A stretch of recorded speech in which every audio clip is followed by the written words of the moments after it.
രണ്ടാം വിവാഹം. രചന ചന്ദ്ര രാഘവ് മട്ടോണ. വിവാഹത്തിന് സമ്മതമില്ലെന്ന് നീ അപ്പനോട് പറയണം. ഡേവിഡിന്റെ ഉറച്ച ശബ്ദം ഉള്ളിലൊരാന്തലുണ്ടാക്കിയെങ്കിലും അടുത്ത നിമിഷം തന്നെ മായയുടെ മറുപടി വന്നു.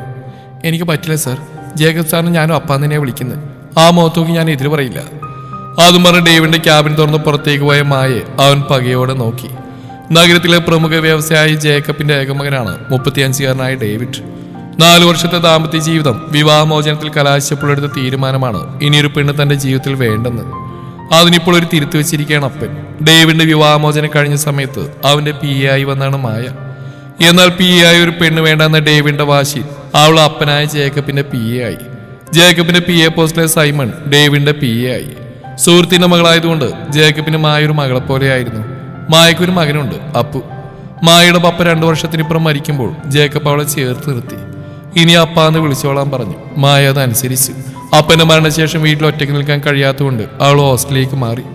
അപ്പു ബോർഡിംഗ് സ്കൂളിലായി. പിന്നെയും വർഷങ്ങൾ കൊഴിഞ്ഞു. മായ ഓഫീസിൽ വരാൻ തുടങ്ങിയിട്ട് 5 വർഷം കഴിഞ്ഞിരിക്കുന്നു. അവളെക്കുറിച്ച് എല്ലാം അറിയുന്ന ജേക്കബാണ് മായ മകന്റെ ഭാര്യയാക്കാൻ തീരുമാനിച്ച്.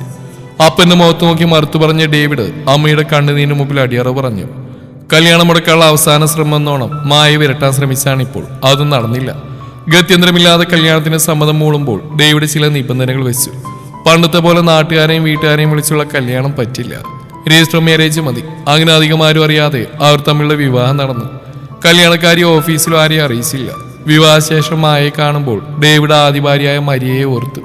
എനിക്കൊരു കുഞ്ഞിനെ തരാൻ കഴിയാത്ത നിങ്ങളൊരാണാണോ എന്ന അവളുടെ ചോദ്യം കാതിൽ അലയടിക്കുന്നതായി തോന്നി. മായ പഴയതുപോലെ തന്നെ ഓഫീസിൽ പോയി. തന്റെ PA ആയി മായ തുടരുന്നതിൽ ജേക്കബ് എതിർപ്പ് പ്രകടിപ്പിച്ചെങ്കിലും വിവാഹക്കാരി ഓഫീസിൽ ആരും അറിയാത്തതുകൊണ്ട് അവൾ ജോലി തുടർന്നു. ഡേവിഡിന്റെ ആവശ്യപ്രകാരം അയാളുടെ അപ്പനും അമ്മച്ചിക്കും മുന്നിൽ നല്ല ഭാര്യ ഭർത്താക്കന്മാരായി അവർ അഭിനയിച്ചു. രാത്രിയിൽ ഡേവിഡിന്റെ റൂമിനോട് ചേർന്ന റൂമിൽ അവൾ ഉറങ്ങി. 1 മാസത്തിനപ്പുറം ഡേവിഡിന്റെ PA ആയ സൈമൺ ഒരു സർജറി കാരണം 1 മാസം ലീവായതോടെ ആ ജോലി കൂടി മായയ്ക്ക് ചെയ്യേണ്ടി വന്നു. ജോലിക്കിടയിൽ മായയുടെ ഒരു നോട്ടം പോലും തന്നെ തേടിയെത്തില്ല എന്നത് ഡേവിഡിന് അത്ഭുതമായിരുന്നു. മായയുടെ ജോലിയിലുള്ള ആത്മാർത്ഥതയും ഡേവിഡ് തിരിച്ചറിഞ്ഞു. 5 വർഷമായി അപ്പൻ അവളെ മോളെപ്പോലെ കൊണ്ടുനടക്കുന്നത് അവളുടെ ആത്മാർത്ഥതയും മിടുക്കും കൊണ്ടാണ്. ചുരുക്കത്തിൽ അപ്പന്റെ വലം കൈ തന്നെയാണ് അവളെന്ന് ഡേവിഡിന് മനസ്സിലായി.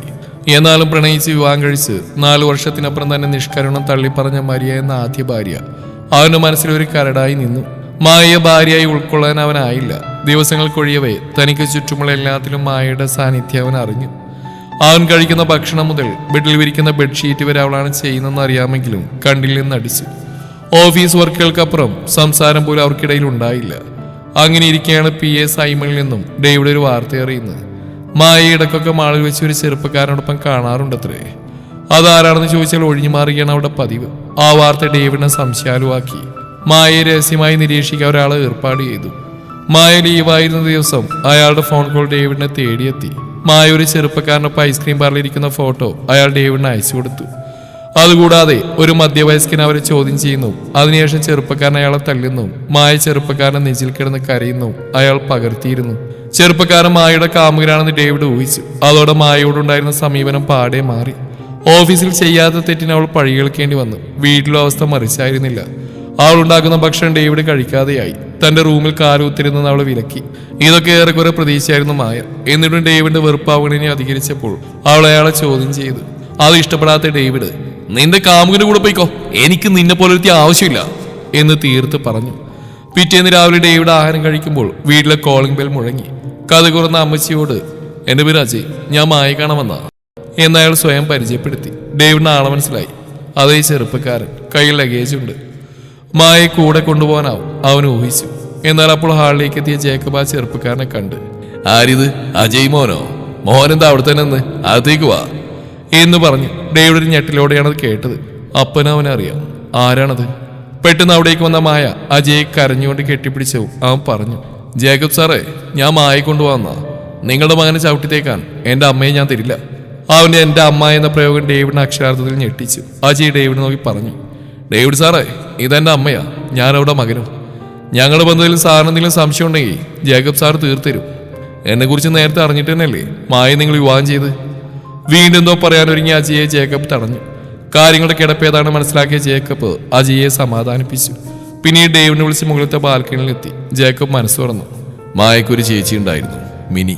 അവളേക്കാൾ 12 വയസ്സിന് മൂത്തവള്. മായയെ പ്രസവിച്ചോടെ അവരുടെ അമ്മ മരിച്ചു. പിന്നീട് മായയെ നോക്കിയത് ചേച്ചിയാ. മായയ്ക്ക് 8 വയസ്സുള്ളപ്പോഴായിരുന്നു മിനിയുടെ വിവാഹം. അയൽപക്കത്തെ യുവായിട്ടുള്ള പ്രണയം വീട്ടിലറിഞ്ഞപ്പോൾ കല്യാണം നടത്തി കൊടുത്തു.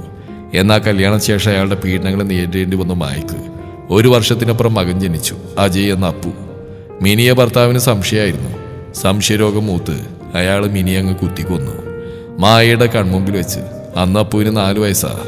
അവൻ സ്കൂളിലായിരുന്നു. മായ പനിയായതുകൊണ്ട് വീട്ടിലും. മായയെ നോക്കാനായിട്ട് ഇപ്പുറത്തെ വീട്ടിലേക്ക് വന്ന മിനി ഇവിടെ വന്ന ഒരു ബന്ധുവായിട്ട് കുറച്ചു നേരം സംസാരിച്ചു.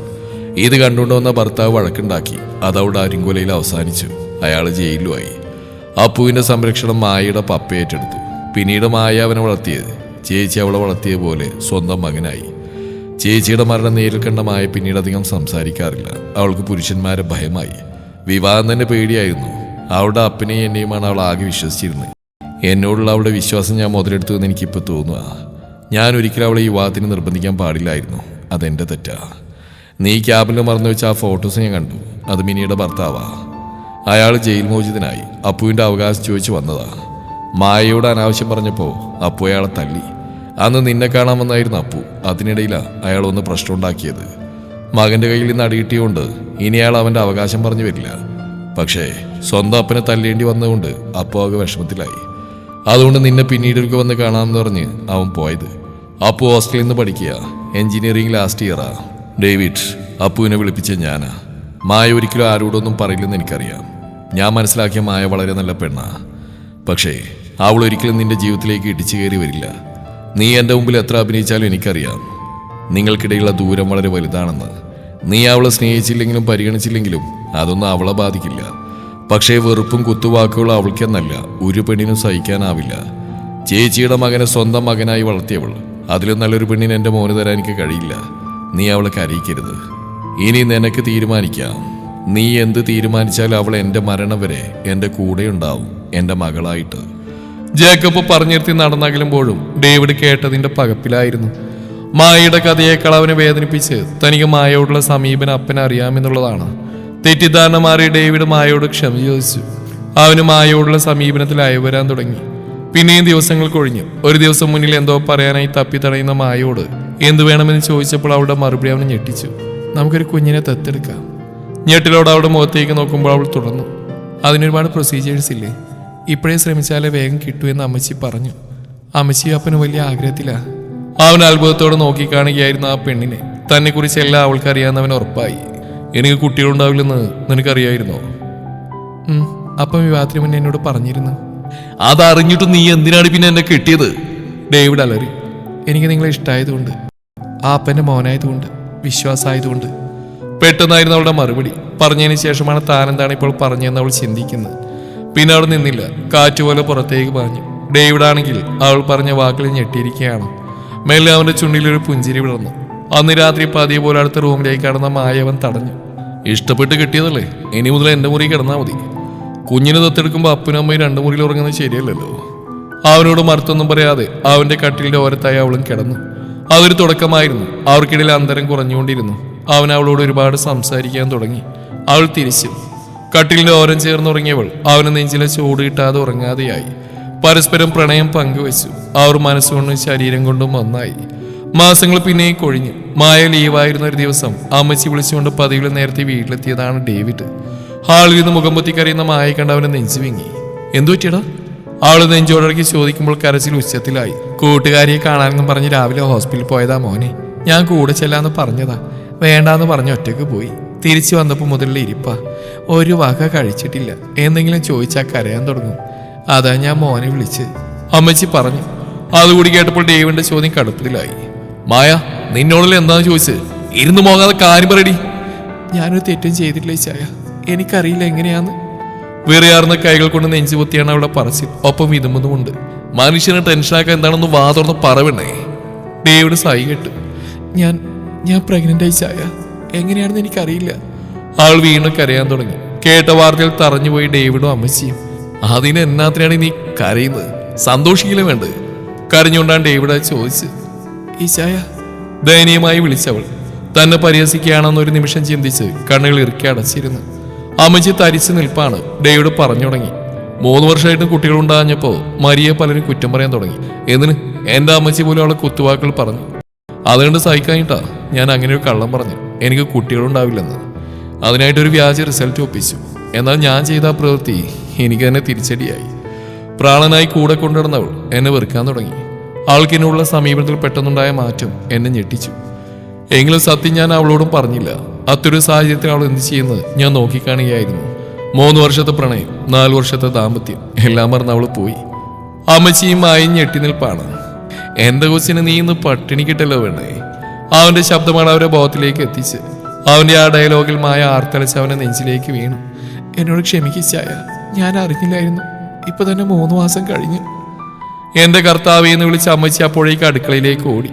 അവർ കൊണ്ടുവന്ന ആഹാരം അവളെ ഊട്ടുമ്പോഴും ഡേവിഡ് അവളെ ചേർത്ത് പിടിച്ചിട്ടുണ്ടായിരുന്നു. 6 മാസങ്ങൾക്ക് ഇപ്പുറം തങ്ങളുടെ പൊന്നോമനെ കയ്യിലേറ്റു വാങ്ങുമ്പോൾ ഡേവിഡിന്റെ കണ്ണുകൾ നിറഞ്ഞു. കുഞ്ഞുമായി വീട്ടിലേക്ക് പോകാനെല്ലാം ഒതുക്കി വെച്ചിട്ട് ഒരു കോൾ ചെയ്യാൻ പുറത്തേക്ക് ഇറങ്ങിയതാണ് അപ്പു. ഡേവിഡ് ബില്ല് സെറ്റിൽ ചെയ്യാൻ പോയി. തൊട്ടടുത്ത റൂമിൽ നിന്ന് വരുന്നവരെ കണ്ടവൻ ചോദിച്ചു, ആൻ ചേച്ചിയല്ലേ? ഞാൻ ചേച്ചിയുടെ കൂടെ പഠിച്ച മായയുടെ മകനാ അപ്പു. ആനും ഭർത്താവ് ഒരു ബന്ധുവിനെ കാണാനായി ഹോസ്പിറ്റലിൽ വന്നായിരുന്നു. അപ്പുവിനെ തിരിച്ചറിഞ്ഞ് ഞാൻ മായയെ കാണാൻ കയറി. മായയുടെ കോളേജ് മേറ്റ് ആയിരുന്നു ആൻ. മായയുടെ കുഞ്ഞിനെ കണ്ണിച്ചിമാ നോക്കി കാണുകയായിരുന്നു ആൻ. അതുകൊണ്ട് അപ്പു ചോദിച്ചു, ആൻ ചേച്ചിക്ക് എത്ര കുട്ടികളാ? വലിയ കുട്ടികളായിരിക്കും അല്ലേ? ചോദ്യം കേട്ടപാടെ അവളുടെ മുഖം മങ്ങി. എനിക്ക് കുട്ടികളില്ല അപ്പു, വിഷമത്തോടെ ആൻ പറഞ്ഞു. മായ അപ്പുവിനെ നോക്കി കണ്ണുരുട്ടി. ചോദിക്കണ്ടായിരുന്നു എന്ന് അപ്പുവിനും തോന്നി. അപ്പുവിന്റെ ഭാവം കണ്ടിട്ട് ആനിന്റെ ഭർത്താവ് ഒരു ചിരിയോടെ പറഞ്ഞു, ഞങ്ങൾക്ക് 2 ആൾക്ക് കുട്ടികളുണ്ടാവില്ല, അഡോപ്ഷൻ നോക്കുന്നുണ്ട്. ആനിന്റെ നിറഞ്ഞ കണ്ണുകൾ കാണാൻ മായക്കും വിഷമമായി. പെട്ടെന്നാണ് ഡേവിഡ് മുറിയിലേക്ക് വന്നത്. ആ, എല്ലാം സെറ്റിൽ ചെയ്തു, നമുക്ക് പോയാലോ? ചോദിച്ചതിന് ശേഷമാണ് ഡേവിഡ് മുറിയിലുള്ളവരെ കാണുന്നത്. അവനെ കണ്ടത് ആനിന്റെ മുഖം വിളറി. മായ അവരെ പരസ്പരം പരിചയപ്പെടുത്തി. അപ്പോഴുള്ള ആനിന്റെ ഭാവങ്ങൾ ശ്രദ്ധിച്ചിരുന്നു. അവർ പോയി കഴിഞ്ഞപ്പോൾ മായ ചോദിച്ചു, അത് അവളാണല്ലേ മരിയ എന്ന് നിശ്ചയം വിളിക്കുന്ന ആൻ മരിയ? അതേന്ന് തലയാട്ടുമ്പോൾ ഡേവിഡിന്റെ മുഖത്ത് പുച്ഛം നിറഞ്ഞിരുന്നു. കുട്ടികളുണ്ടാവാത്ത ആളെയാണോ ആൻ ചേച്ചി വീണ്ടും വിവാഹം ചെയ്ത്? ഉള്ളിൽ തോന്നിയ സംശയം ചോദിക്കാതിരിക്കാൻ അപ്പുവിനായില്ല. അതവളുടെ 3ാമത്തെ ഭർത്താവ്. അവൾക്ക് കുട്ടികളുണ്ടാവില്ലെന്ന് ഡോക്ടർ തീർത്തു പറഞ്ഞോടെ 2ാം ഭർത്താവ് കൈയൊഴിഞ്ഞു. അതിനുശേഷം വിവാഹം ചെയ്ത അയാൾക്കും കുട്ടികളുണ്ടാവില്ല.